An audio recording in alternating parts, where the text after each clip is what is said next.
Assalamualaikum warahmatullahi wabarakatuh.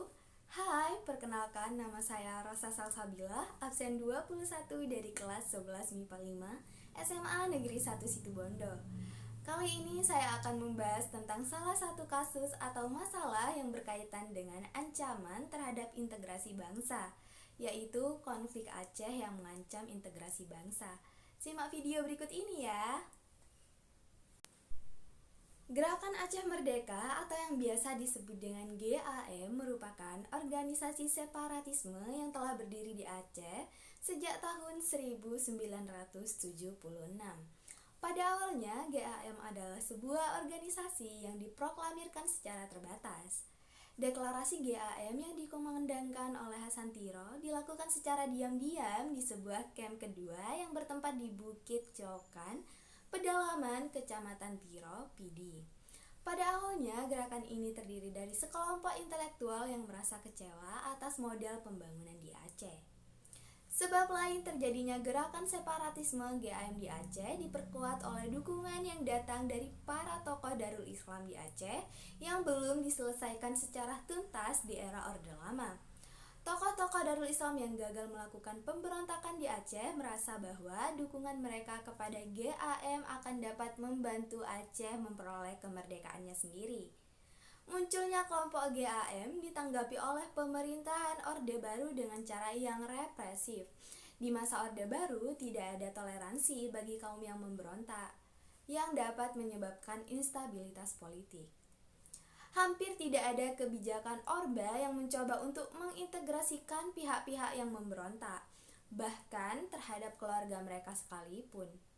Dengan munculnya generasi baru yang mendukung GAM yang terdiri dari para korban daerah operasi militer, Gus Dur menggunakan upaya dialog damai yang bernama Jeda Kemanusiaan 1 dan 2. Pada era Megawati Soekarno Putri, pemerintah kembali menggunakan pendekatan militeristik yang membuat semakin banyaknya korban-korban sipil yang berjatuhan dengan menjadikan Aceh sebagai daerah darurat militer, yang akhirnya membuat masalah separatisme ini menjadi semakin berlarut-larut. Jalan keluar dari permasalahan ini adalah dengan dilakukannya perundingan Helsinki. Pembicaraan informal ini difasilitasi oleh Krisis Manajemen Initatif, yaitu sebuah lembaga yang dipimpin oleh seorang mantan Presiden Finlandia, Martti Ahtisaari.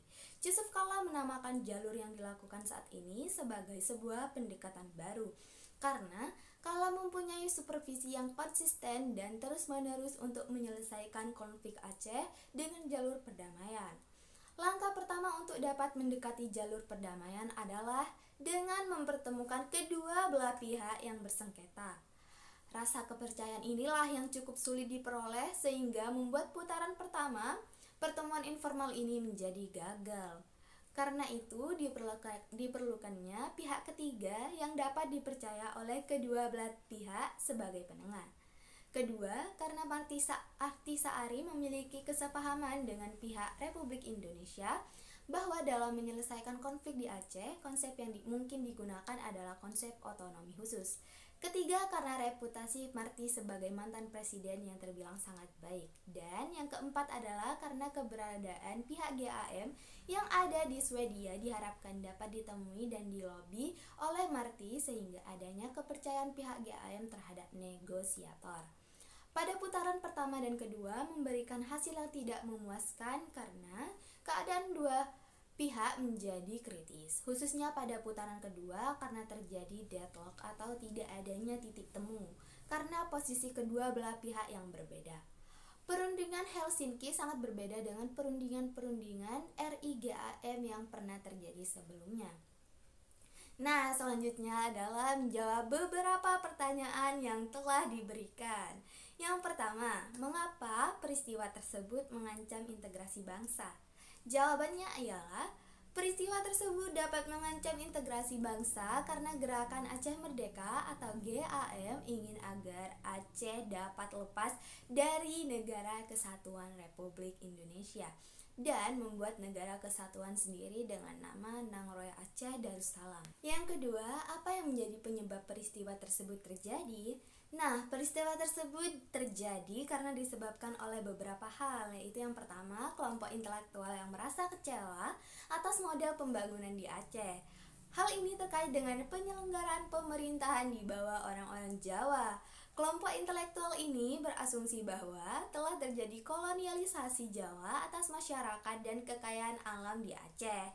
Yang kedua, tokoh-tokoh Darul Islam yang gagal melakukan pemberontakan di Aceh merasa bahwa dukungan mereka kepada GAM akan dapat membantu Aceh memperoleh kemerdekaannya sendiri. Pertanyaan yang ketiga, bagaimana dampak yang dapat ditimbulkan akibat peristiwa tersebut? Nah, dampak yang ditimbulkan dari peristiwa tersebut akan berimbas kepada kestabilan keamanan dan ketahanan nasional jika pemerintah tidak cepat tanggap akan gangguan yang muncul, entah dari luar negeri ataupun dalam negeri. Ancaman-ancaman ini akan berimbas pada berbagai sektor yang akan menunjang berkembangnya Indonesia, dan sekarang sudah tidak lagi bertumpu pada TNI untuk menjaga keutuhan integrasi nasional, tetapi dibutuhkan kerjasama dari berbagai sektor. Yang keempat, bagaimana cara agar peristiwa tersebut tidak terulang kembali? Dengan cara memberikan pemahaman patriotisme kepada masyarakat, menghilangkan hal-hal yang berbau primodalisme, bersikap selektif, meningkatkan rasa kepercayaan diri masyarakat, dan melawan berbagai gerakan separatis. Nah, yang kelima, bagaimana sikap kita dalam menyikapi masalah tersebut? Sikap kita sebagai pelajar dalam menyikapi permasalahan tersebut ialah yang pertama, menjadi contoh dalam membina teman-temannya untuk bersatu dalam hal apapun yang bernilai positif. Contohnya, menjauhi sikap radikalisme, tawuran antar pelajar, dan mencegah perpecahan antar sesama pelajar. Yang kedua, saling menghargai sesama pelajar dan mencegah terjadinya pembulian atau saling ejek satu sama lain. Yang ketiga, tidak pilih-pilih dalam berteman dan merangkul temannya dengan tidak membeda-bedakan ras maupun agamanya. Nah, sekian video dari saya kali ini. Kurang lebihnya mohon maaf. Wassalamualaikum warahmatullahi wabarakatuh. Bye.